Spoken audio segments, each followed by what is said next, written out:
আসসালামু আলাইকুম।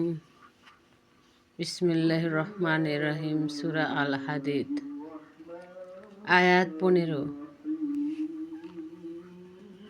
তোমরা অপেক্ষা করেছিলে আমাদের ধ্বংসের জন্য, তোমরা সন্দেহে পতিত ছিলে, আর মিথ্যা আশা আকাঙ্ক্ষা তোমাদেরকে প্রতারিত করেছিল। শেষ পর্যন্ত আল্লাহর হুকুম এসে গেল, আর বড় প্রতারক শয়তান তোমাদেরকে আল্লাহর ব্যাপারে প্রতারিত করল। আজ তোমাদের কাছ থেকে কোনো মুক্তিপণ গ্রহণ করা হবে না, আর যারা কুফরি করেছিল তাদের কাছ থেকেও না। তোমাদের বসবাসের জায়গা জাহান্নাম, সেটাই তোমাদের যথাযোগ্য স্থান। কতই না নিকৃষ্ট সেই আশ্রয়স্থল। যারা ঈমান এনেছে তাদের জন্য সে সময় কি এখনো আসেনি যে আল্লাহর স্মরণে আর যে প্রকৃত সত্য অবতীর্ণ হয়েছে তাতে তাদের অন্তর বিগলিত হয়ে যাবে, আর তারা যেন সেই লোকদের মত না হয়ে যায় যাদেরকে পূর্বে কিতাব দেওয়া হয়েছিল, অতঃপর তাদের উপর অতিবাহিত হয়ে গেল বহু বহু যুগ, আর তাদের অন্তর কঠিন হয়ে পড়ল। তাদের অধিকাংশই পাপাচারী। জেনে রেখো, আল্লাহ জমিনকে তার মৃত্যুর পর বাবার জীবিত করেন। আমি তোমাদের কাছে সুস্পষ্টভাবে নির্দেশন বর্ণনা করেছি যাতে তোমরা বুঝতে পারো। দানশীল পুরুষেরা আর দানশীল নারীরা, আর যারা আল্লাহকে ঋণ দেয় উত্তম ঋণ, তাদের জন্য বহু গুণ বাড়িয়ে দেওয়া হবে, আর তাদের জন্য আছে মর্যাদাপূর্ণ প্রতিদান। আর যারা আল্লাহ ও তার রসুলের প্রতি ঈমান আনে তারাই তাদের প্রতিপালকের নিকট সিদ্দিক ও শহীদ। তাদের জন্য আছে তাদের প্রতিদান ও তাদের নূর। আর যারা কুফরি করে আর আমার নির্দেশনকে অস্বীকার করে তারাই জাহান্নামের বাসিন্দা। তোমরা জেনে রেখো, দুনিয়ার জীবন ক্রীড়া, কৌতুক, শোভা, সৌন্দর্য, পারস্পরিক গর্ব, অহংকার আর ধন, মাল ও সন্তান আদিতে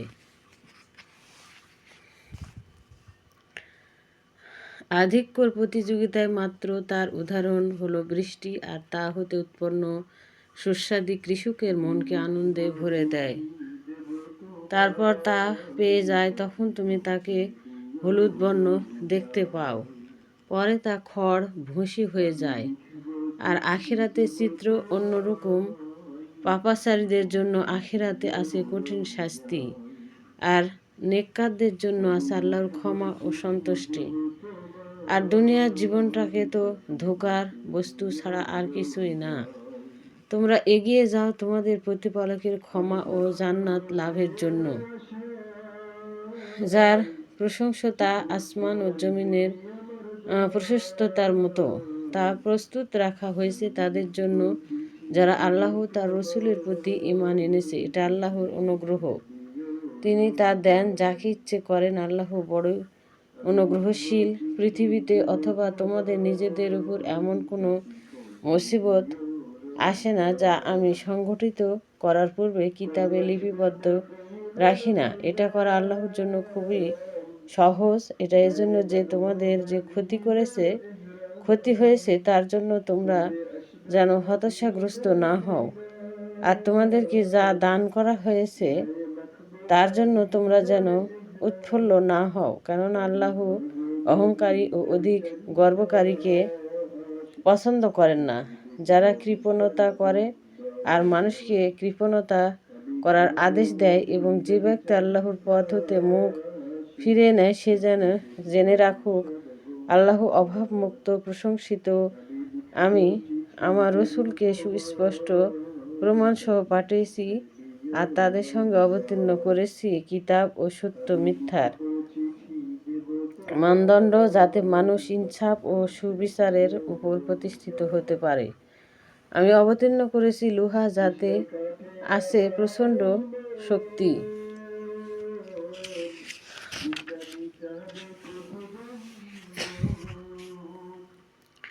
আর মানুষের জন্য নানানবিধ উপকার, যাতে আল্লাহ পরীক্ষা করতে পারেন। আল্লাহকে না দেখে তাকে আর তার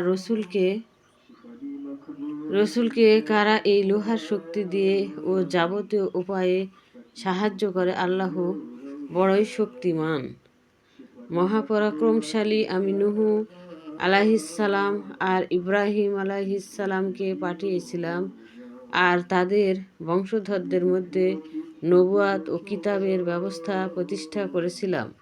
তাদের মধ্যে কেউ কেউ সঠিক পথ অবলম্বন করেছিল আর তাদের অধিকাংশ ছিল পাপাচারী।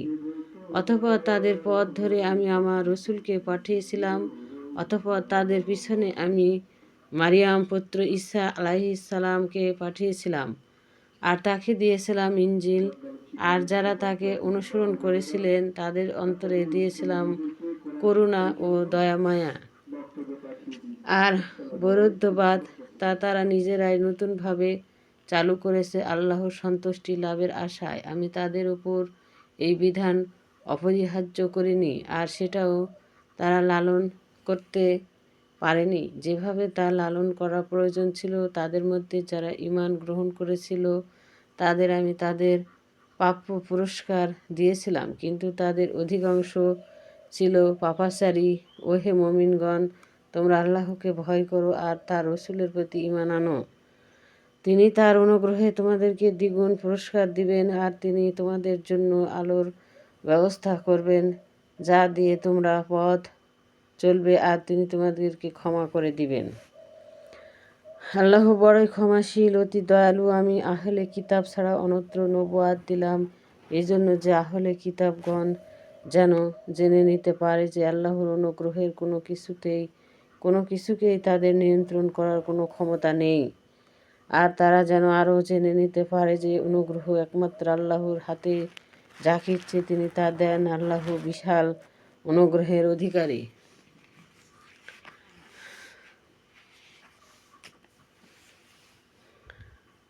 সূরা আল মুজাদালাহু। আল্লাহ তার কথা শুনেছেন যে নারী খাওলাহ বিনতে সালাবাহ আর স্বামীর বিষয়ে তোমার সাথে বাদ অনুবাদ করেছে আর আল্লাহর কাছে ফরিয়াদ জানাচ্ছে। আল্লাহ তোমাদের দুজনের কথা শুনছেন। আল্লাহ সর্বশ্রোতা সর্বদ্রষ্টা। তোমাদের মধ্যে যারা তাদের স্ত্রীদের সাথে জিহার করে অর্থাৎ স্ত্রীকে বলে যে তুমি আমার জন্য আমার মানুষের পিঠের মতো, তাদের স্ত্রীরা তাদের মা নয়, তাদের মা তো কেবল তারাই যারা তাদের জন্ম দিয়েছে। তারা অবশ্যই ঘৃণ্য ও মিথ্যা কথা বলে। নিশ্চয়ই আল্লাহ পাপ মোচনকারী বড়ই ক্ষমাশীল। যারা নিজেদের স্ত্রীদের সাথে জিহার করে অতঃপর তারা যে কথা বলেছে তা প্রত্যাহার করে নেয়, তবে পরস্পরকে স্পর্শ করার পূর্বে তাদেরকে একটি দাসমুক্ত করতে হবে। এর দ্বারা তোমাদের উপদেশ দেওয়া হচ্ছে তোমরা যা করো আল্লাহ তার খবর রাখেন। কিন্তু যার দাস অনুগ্রহ করার সামর্থ্য নেই সে এক নাগাড়ে 2 মাস রোজা রাখবে পরস্পর স্পর্শ করার পূর্বে, আর যা তা করতে পারবে না সে 8 জন মিসকিনকে খাওয়াবেন। এই নির্দেশ দেওয়া হচ্ছে এজন্য যাতে তোমরা আল্লাহ তার রাসূলের প্রতি ঈমান আনো। এগুলো আল্লাহর নির্ধারিত সীমা। যারা এটা অস্বীকার করবে সে কাফেরদের জন্য আছে মর্মান্তিক শাস্তি। যারা আল্লাহ ও তার রসুলদের বিরোধিতা করে তাদেরকে লাঞ্ছিত করা হবে যেমন লাঞ্ছিত করা হয়েছিল তাদের পূর্ববর্তীদের। আমি স্পষ্ট আয়াত অবতীর্ণ করেছি।